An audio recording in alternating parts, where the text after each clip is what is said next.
All right, so I'm gonna get started. Happy 2023. Yeah, we've entered into a new year for most. And so I am starting this video and this lesson with starting a nonprofit.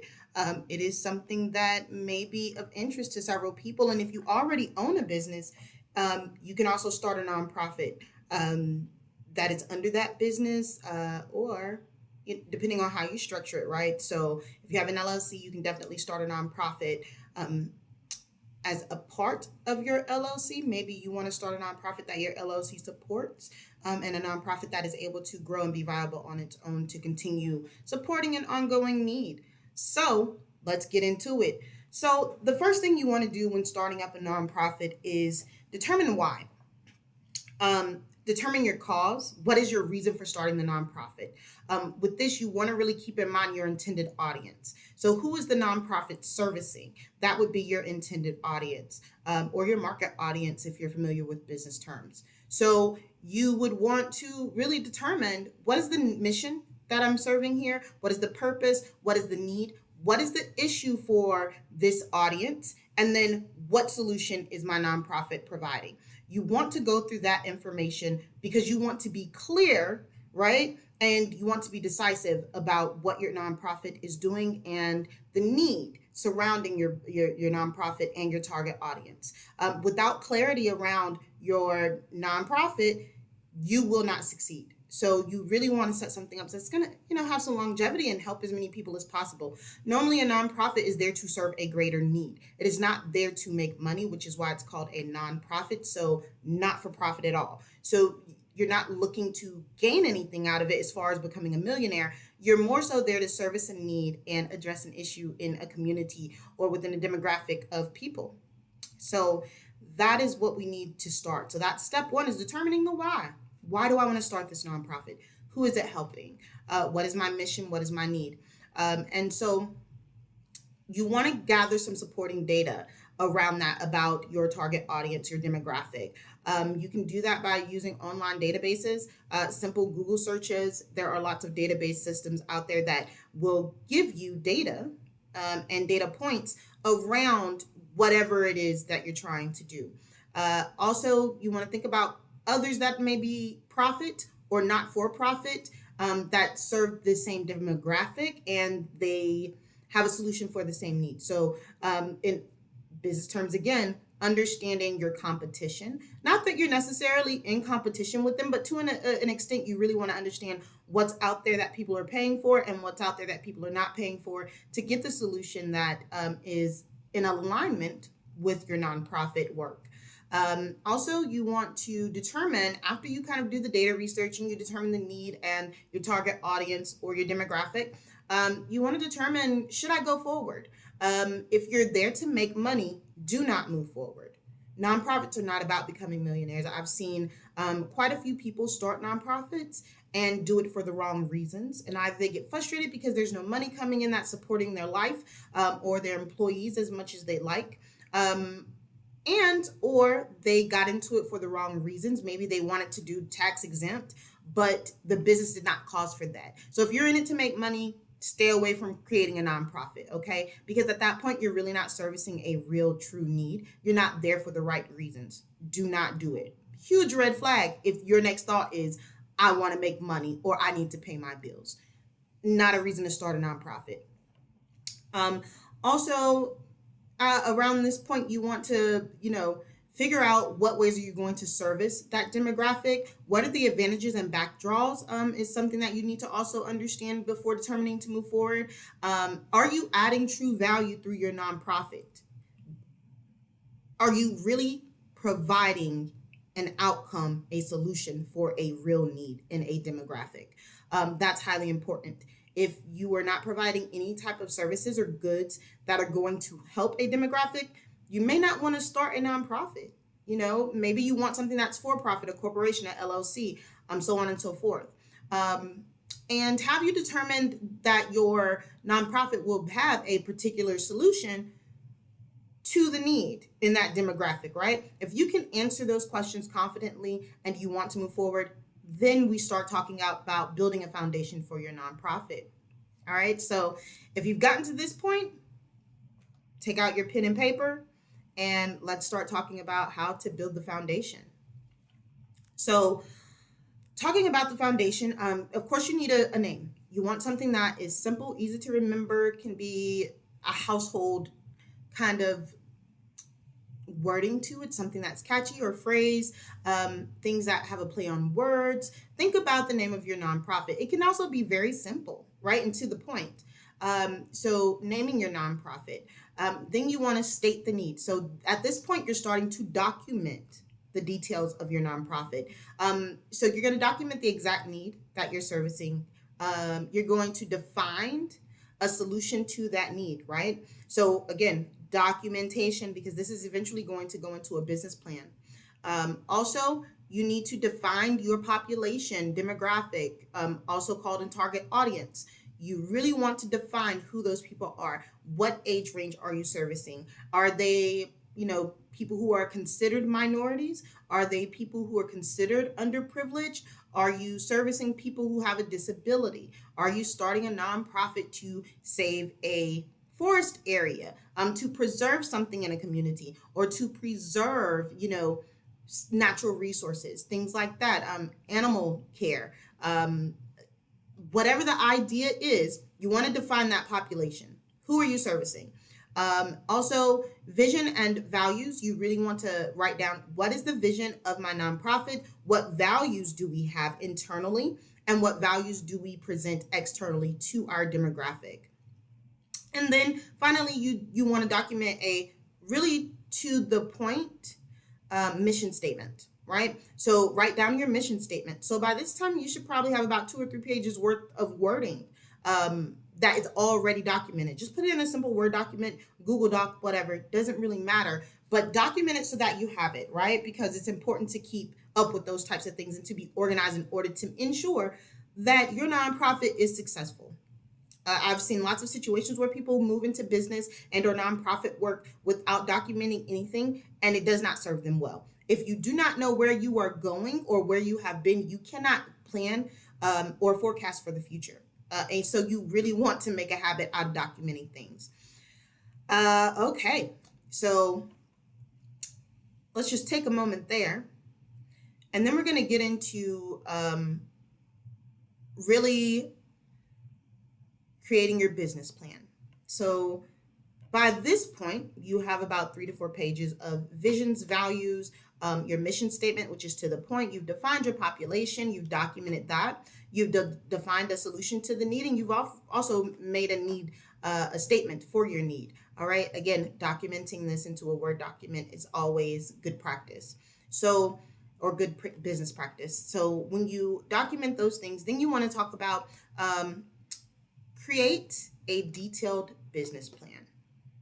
Sit down. I'm going to be honest. I've written many business plans. I will say a business plan can be anywhere between, I would say a good business plan, a mediocre one might be around 15 pages. If you're knocking on 30 pages, then you've got a fully thought out, well-defined business plan that has several sections. And it starts out with a title page. You will then move into a high-level summary that breaks down your mission statement, history of the organization, backgrounds, things like that. And then you'll go down further into that business plan and start talking about target audiences, your demographic, details around your mission statement, financial plans, planning for funding. You'll also talk about your structure, business structure. You'll talk about where risk lies. So you want to do a risk assessment of your business plan for your nonprofit, and move from there, and you'll document it. You can always hire someone to write a business plan. Those prices can range anywhere from, $15 an hour up to $40, $50, $60, $70, $100 an hour, depending on the level of detail you want, and quality, all right? Quality of your actual business plan. I also write business plans, so please feel free to visit prestigiousimage.work and submit a form if you want someone to take a look, if you just want a consultation to talk about business plan, or even if you're ready to have someone write a business plan, or if you have questions about them, please email me. So high level, that's your business plan, all right? So we're looking at about 30 pages, and you do want a resource page at the very end. So make sure that you include all of your detailed resources, because in the portions where you talk about financials and demographics, you really want hard facts and data that you've actually gathered and done the research. So business planning is a lot more than just writing and thinking and brainstorming. It is also going out, gathering the facts, and entering those details and data into your business plan. So after you've created a business plan, the next thing you really want to do is you want to start to talk about building a strong and motivated leadership team. Nonprofits are a little bit different in that you do want a board of directors. That's normally a few people. Stay away from having family members. There are rules and regulations based on the state that you're in, how many family members can be a part of your board of directors of your nonprofit. A board of directors they're really there to help make financial decisions, help with the high level overall direction and goals for the actual nonprofit. They also hire the person who is going to be the executive director or chief director, right? Or CEO, if you'd rather. There are a lot of different names for that position, but you may choose the one that fits best with your organization that you are creating. So the board of directors, normally, I would say 3 people is a great start if you have a small organization. And as you grow, you may need a few more, but not too many. I would say no more than 5 is the norm that I've seen from most states, right? So start off with 3 board directors, 3 board directors, correct. These board directors are really going to help you to build those goals. They are responsible for meeting once a month to talk about those goals and to also collect feedback from the executive director and leadership team, wanting to know where they are financially, where they are with goals. And the board of directors will also make decisions. So the high level decisions of how the organization is run on the day, on the, monthly meetings, you will go through that information. So let's talk about choosing a board of directors. Your board of directors should be a representation of the population or demographic that you serve, right? They should also have skills and background and experiences that lend to being a good board of directors. Board of directors members do not get paid. It is a volunteer-based role. In most cases, they do not get paid. There is some leeway to reward them for their time and services, but it's not a paid position within a nonprofit, all right? So they would be volunteers, normally people who are executive leaders of other organizations who can lend experience and insight and great leadership skills. They are also people that you trust. You want board of directors members that can be trusted. They have no conflict of interest, things like that. And maybe in a later video, I will dive more into these roles. But today's video is just for, high level, how to start a nonprofit. So you also want to choose an executive director. That's your CEO that I mentioned earlier, or, highest level of leadership underneath the board of directors. That person will communicate with internal organization members and report up to the board of directors, and also communicate down to lower level of employees and or leadership or volunteers to help them understand what the vision of the board of directors is and any decisions they've made. So they work as a communicator between internal and board of directors levels of employees and volunteers and things like that. So then you also want to choose your, VPs, chief operations owner, those types of people who work alongside the executive director to carry out the directive of the board of directors, right? They also may run separate departments. In this case, you may also call someone a treasurer, and that person handles the money and record keeping for the funds that come in and out, as well as they may have a payroll staff that they manage, right? And then you have a secretary, which is more like your chief owners of operations. That would be the highest level of personnel that, and you can use the names interchangeably internally. And as you communicate out, just remember, as you fill out your paperwork for your nonprofit, they may be called executive director, treasurer, and as I mentioned before, secretary. So the secretary is more concerned about the day-to-day of the operations. That person would be responsible to communicating with internal employees, staff, as well as volunteers, ensuring that they are overseeing operations from a day-to-day basis and that they understand where work is, and they report up to the treasurer and or VP, as well as the executive director / CEO, right? So that person is has a lot of responsibility. I will say that the executive director, treasurer, secretary, or VP and COO are all paid positions within a nonprofit. They don't make a lot of money because it's a nonprofit, but they are paid positions, and it's up to the organization to determine the pay rate. I would start with saying you should really look at your demographic area for similar nonprofits and see what they're paying for those roles and kind of align there so that you get the best employees possible who are interested in being in leadership of a nonprofit. So then we're going to move into talking about staff. So determining your staff, that would be like your executive communications manager, someone who's going to handle the PR stuff day to day, or month to month or week to week. Also, you want to talk about any member managers, any people that work in a small HR department, anyone who is responsible for certain kind of down in the weeds tasks of the day-to-day organization. So you would hire those people as well. And again, I would say look at the market pay for your area for a similar nonprofit when choosing pay rates for these roles, because staff can be paid within a nonprofit. Then you get down to the volunteer level. Volunteers are just people who have a passion for the aligned mission of the nonprofit. They help with, events. They may help with some weekly tasks. Those volunteers are exactly that. They are non-paid volunteer roles to fulfill a specific need within the task of the nonprofit. So you also scout out your volunteers. So start creating a list of volunteers and employees. And then you start to move into step 5, which is building an identity. And remember, branding is so important. It is key. Get your logo together, understand, what colors, what is the company standard for tailoring certain pieces of branding and all of that good information, and building your identity, making sure that you have a specific look and feel to the things that you're putting out, the communication you're putting out to your demographic to let them know about your nonprofit. And so write those things down. Make record of them, keep images stored in a folder, be very organized about these things as you move forward with documentation and storing them digitally so that you have access to them. All right. And then 6, you want to talk about, legally getting incorporated as a nonprofit.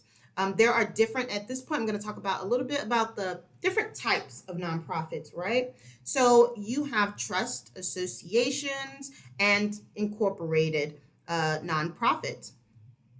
And they all have very different structures. So I would encourage you to go out and do some research about the different types of nonprofits, because the structures also kind of align to maybe different tax statuses and how those impact the structure and the way that the company is built. So you really want to do some good research around what type of nonprofit are you starting. Also, after, some time of going through the process of getting your nonprofit legally incorporated, what you would want to also do is think about, do you qualify for 501c3? It is a tough process, but a few weeks, 4 to 6 weeks after getting your EIN number for your incorporated nonprofit, you would also want to make sure that you file for tax exempt.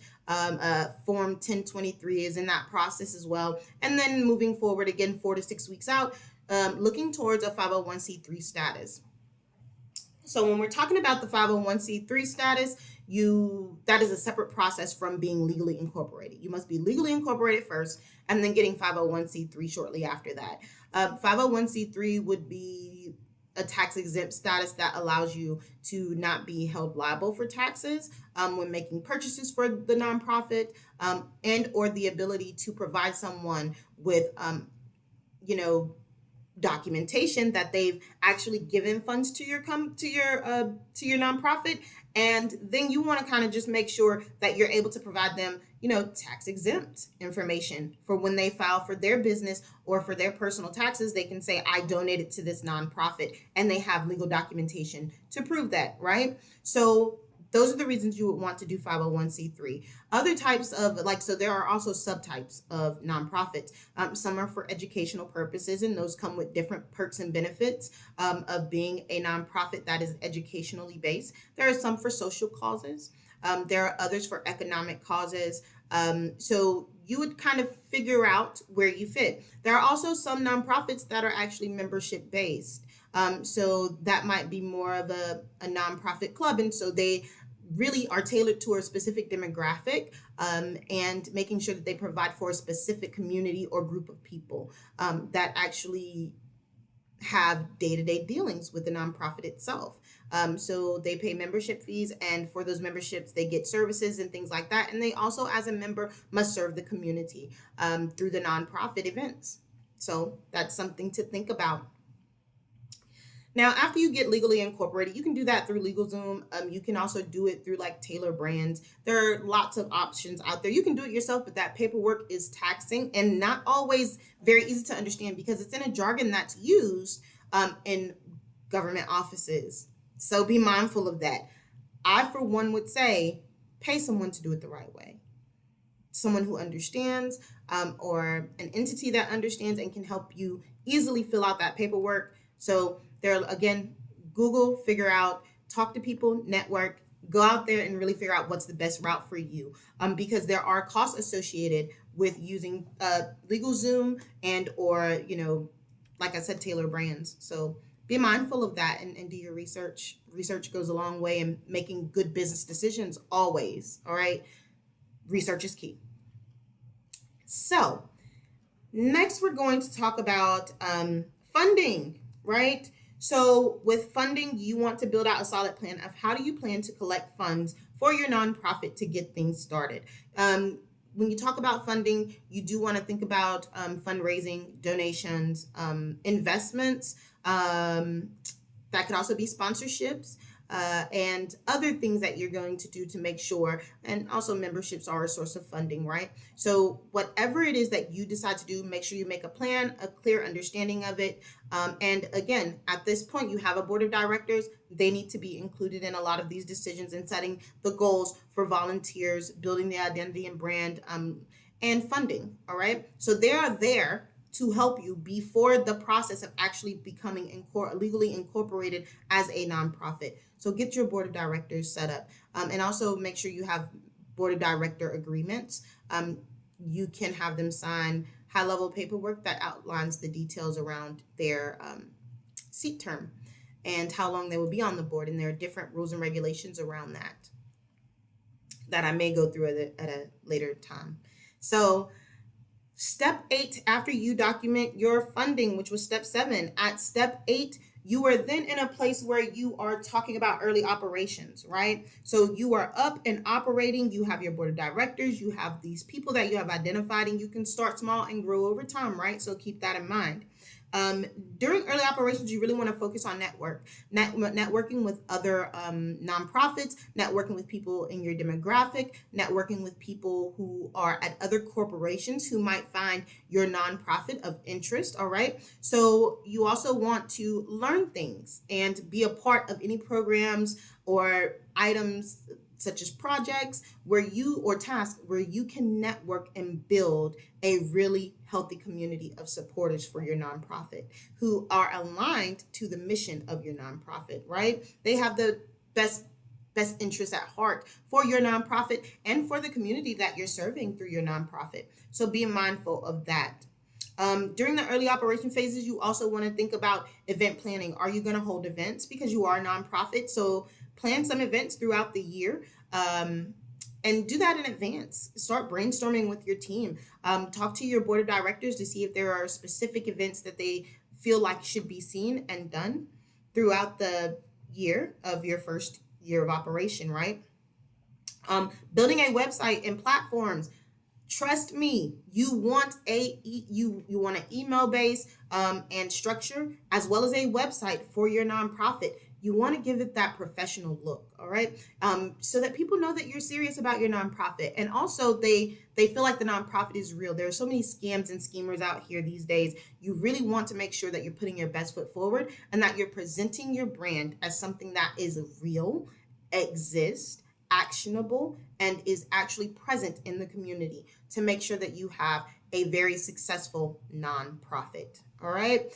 Also, marketing strategies and content planning for marketing. You want to make sure that you are planning how you're going to communicate out to your demographic as well as those who might be interested in donating or being involved in your nonprofit. Those are all things that you want to be sure to plan out in early operations and to document, right? And so that you can closely follow that plan and mark off milestones as you approach them. All right, so that was step 8 is early operations. How are you going to get started?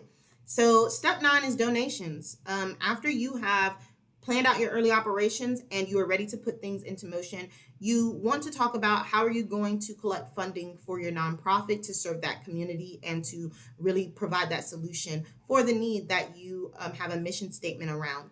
So donations are one way. Donorbox, I believe .org is a great one. I've used and heard of Bonfire.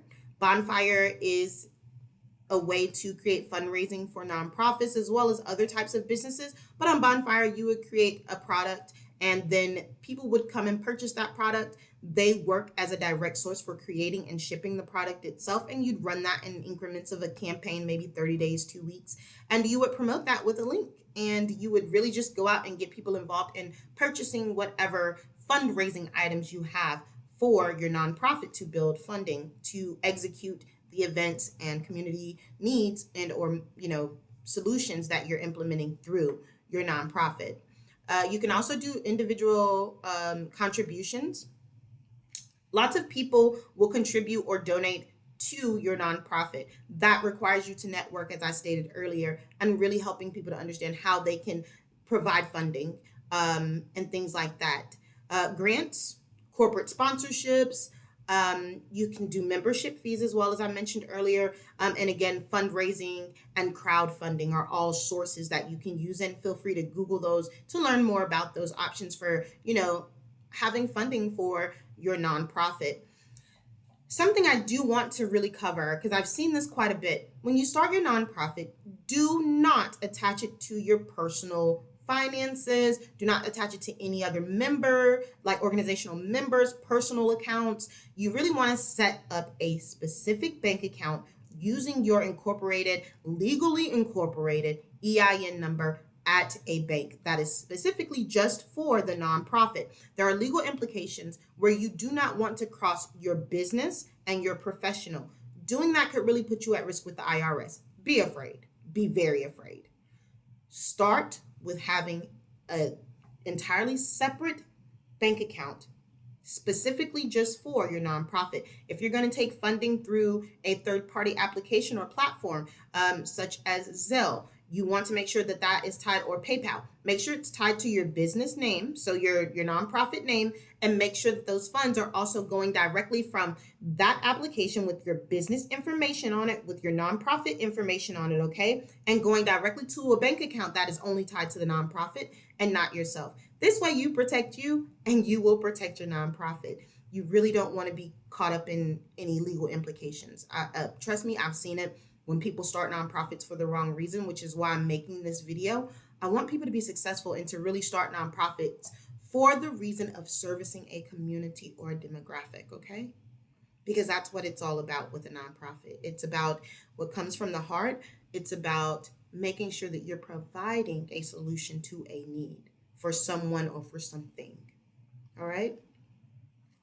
So, we are coming up here on the end of this discussion about starting your nonprofit.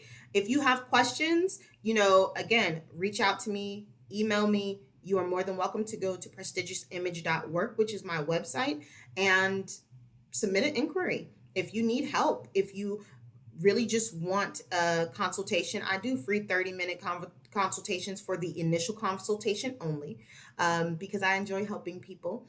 But if you really are at a point where you are looking for someone to also provide business services, business planning, grant writing, digital content, media management, and creation, please reach out to me. I am happy to help. If you have other forms of business documentation that you need created, that could also be a learning plan or a learning lesson or a roadmap or process documentation, please reach out to me. I am happy to help. And I specialize in making sure that I provide the very best at affordable rates, and we will discuss budgets. I work within people's budgets, right? Because I'm here to help, not so much as to make money.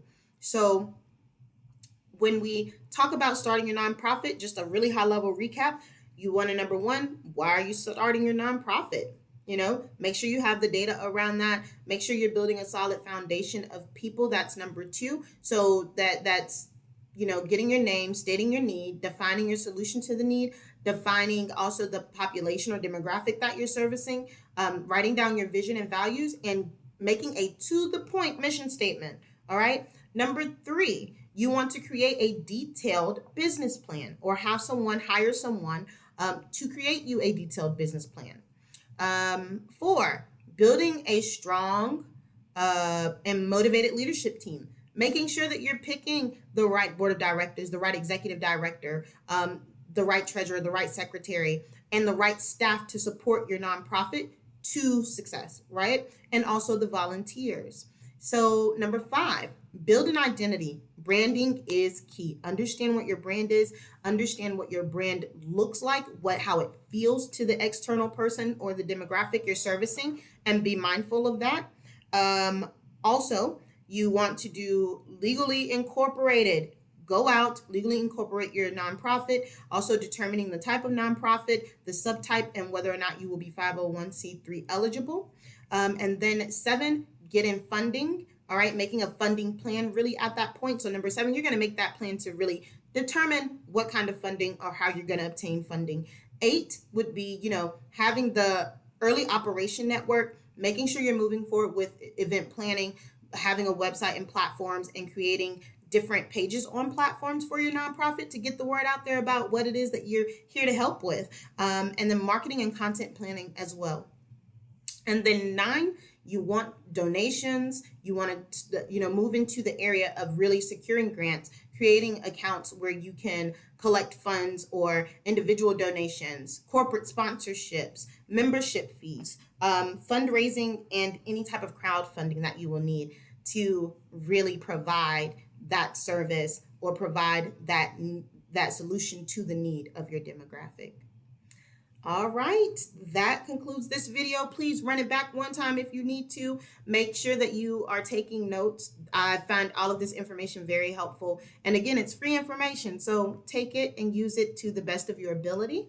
If you have questions, feel free to reach out to me, contact me. I do these videos weekly as a part of my business, Prestigious Image, where I provide business services and business consulting to small businesses, medium businesses, and large businesses. So again, I look forward to seeing you next time. Our next video will be next week. So please like, subscribe, share, and hit that notification bell so that you can be on the up and up of the next Prestigious Image lesson coming here. All right. I wish you all the very best in your endeavors. And I really hope that you have a wonderful, productive week and that your business is thriving, and so are you. All right. Again, happy 2023 and have a great day.